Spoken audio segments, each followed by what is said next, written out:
अस्सलाम वालेकुम नाज़रीन, क्या हाल चाल है सबके? ठीक ठाक हैं? अल्लाह ताला की रहमत है। रमज़ान का महीना माशाल्लाह अच्छा गुजर रहा है। अल्लाह ताला आप सबको रोज़े रखने की तौफीक दे, मुझे भी दे। तबीयत कुछ अपसेट थी आज, लेकिन इसके बावजूद भी अल्लाह ताला ने तौफीक दी, रोज़ा पूरा किया अल्हम्दुलिल्लाह। तो आज का जो हमारा टॉपिक है, असल में मैं कोशिश ये कर रहा हूँ कि जो प्रॉपर्टी के मामलात में जो फ्रॉड्स होते हैं ना, जो फ्रॉड उनको ज़्यादा हाईलाइट किया जाए, और फ्रॉड की बुनियाद पे जो जो काम किया जाता है ना, उसको ज़्यादा जो है ना अपने दोस्तों को बताया जाए, भाइयों को, सबको, कि किस तरीके से प्रॉपर्टीज़ में फ़्रॉड होते हैं। तो सबसे ज़्यादा जो काम चल रहा है ना, वो यही होता है कि लोग पता नहीं चलने देते, केस करते हैं और एक तरफा तौर पे जो है ना वो डिग्री हासिल कर लेते हैं, और डिग्री हासिल करने के बाद बंदे को मुसीबत पड़ जाती है। पहले भी मैंने एक दो वीडियोस जो है ना, दो तीन वीडियोस अपलोड की हैं कि एक तरफा डिग्री अगर कोई ले लेता है तो उसका क्या रिज़ल्ट होता है, अगर एक तरफा डिग्री सेटिस्फाइड करवानी है तो उसको क्या करना है। आज एक नया जो है ना, मैंने इसमें प्रपोजिशन निकाली है कि अगर एक तरफा डिग्री हो गई आपके ख़िलाफ़, अगर एक तरफा डिग्री हो गई, उसकी एग्जीक्यूशन भी हो गई, आपने उसको सेट असाइड करने के लिए एप्लीकेशन मूव की सेक्शन 9(13) के तहत, जो हमने पहले डिस्कस किया हुआ है, आपने अपने ख़िलाफ़ एक तरफा डिग्री ख़त्म करने के लिए एप्लीकेशन मूव की, लेकिन आपकी एप्लीकेशन किसी वजह से खारिज हो गई। अब आपके पास क्या रेमेडी रह जाएगी? क्योंकि एक तरफा डिग्री ख़त्म करने के लिए मैंने बताया था कि 5-6 रेमेडीज़ हैं। आप कंकरेंट चल सकते हैं कि अपील भी उसकी कर सकते हैं, आप एक तरफा डिग्री के खिलाफ रिवीजन भी फाइल कर सकते हैं।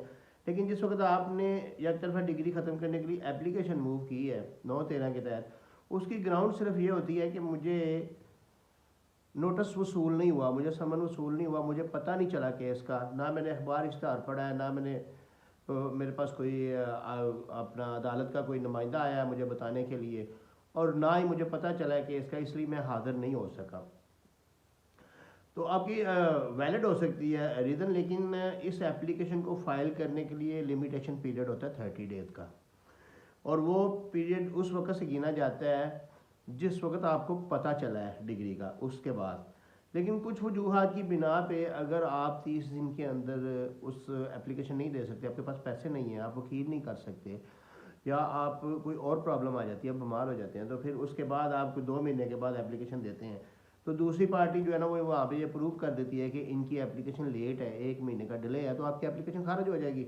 अदरवाइज़ आपको वो कंडोनेशन ऑफ डिले की एप्लीकेशन साथ लगानी पड़ेगी, लेकिन वो आप नहीं लगाते, क्योंकि बहुत से दोस्तों को नहीं पता कि अगर आप बताते ही हैं कि हमें यानी कि महीना हो गया पता चला है, 2 महीने का आप जिक्र नहीं करते, लेकिन वो दूसरी पार्टी प्रूव कर देती है कि आपने 2 महीने पहले नकलें ले ली थी, तो फिर तो प्रूव हो गया, फिर तो वो 1 महीना डिले जो है वो कंडोन नहीं होगा, और वो आपकी एप्लीकेशन खारिज हो जाएगी।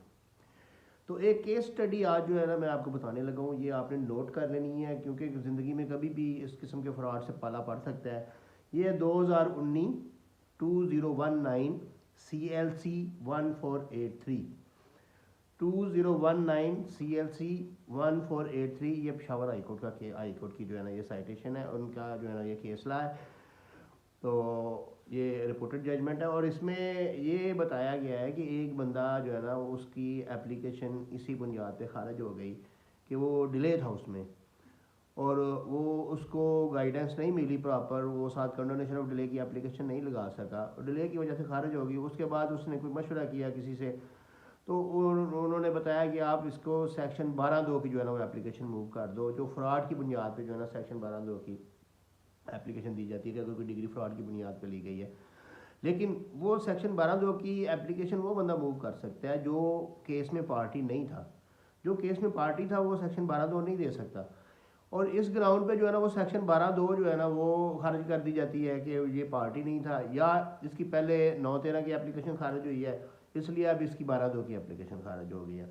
मेरे ख्याल में थोड़ी सी लैंग्वेज जो है ना टेक्निकल है, इसको समझने की ज़रूरत है कि एक दरख्वास्त आपकी अगर एक ग्राउंड पे खारिज हो चुकी है, तो दूसरी दरख्वास्त किसी और सेक्शन के तहत उसी ग्राउंड पे आप देंगे तो वो भी खारिज हो जाएगी।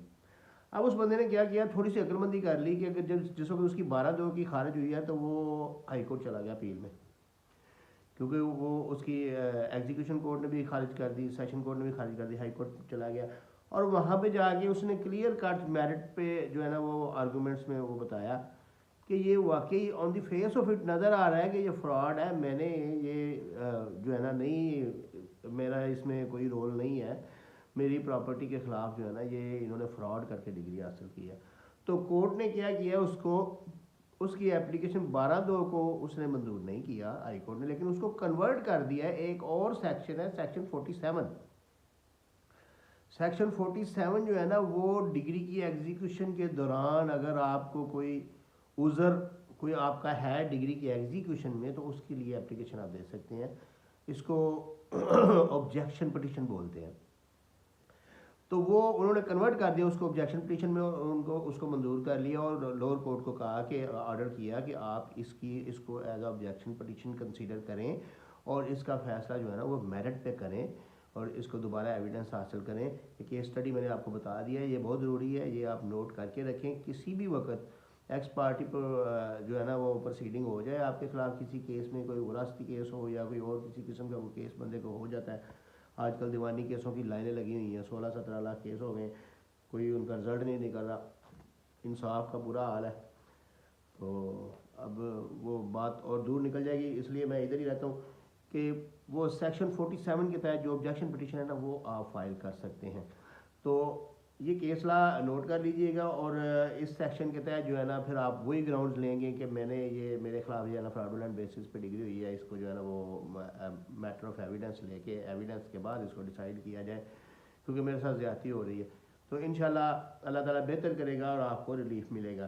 तो ये था आज का टोटल तकरीबन, क्योंकि मैं कोशिश करता हूँ कि शॉर्ट से शॉर्ट वीडियो बने अब। तो सेक्शन 47 के तहत आप एप्लीकेशन दे सकते हैं। अगर आपकी एक तरफा कार्रवाई ख़त्म करने की दरख्वास्त खारिज हो जाए तो फिर आप ऑब्जेक्शन पटिशन फ़ाइल कर सकते हैं कोर्ट में। तो इसके साथ ही इजाज़त दीजिए। अल्लाह ताला आपको समझने की तौफीक दे और मुझे आप तक प्रॉपर इल्म जो है ना वो पहुँचाने की तौफीक अता फरमाए। आमीन।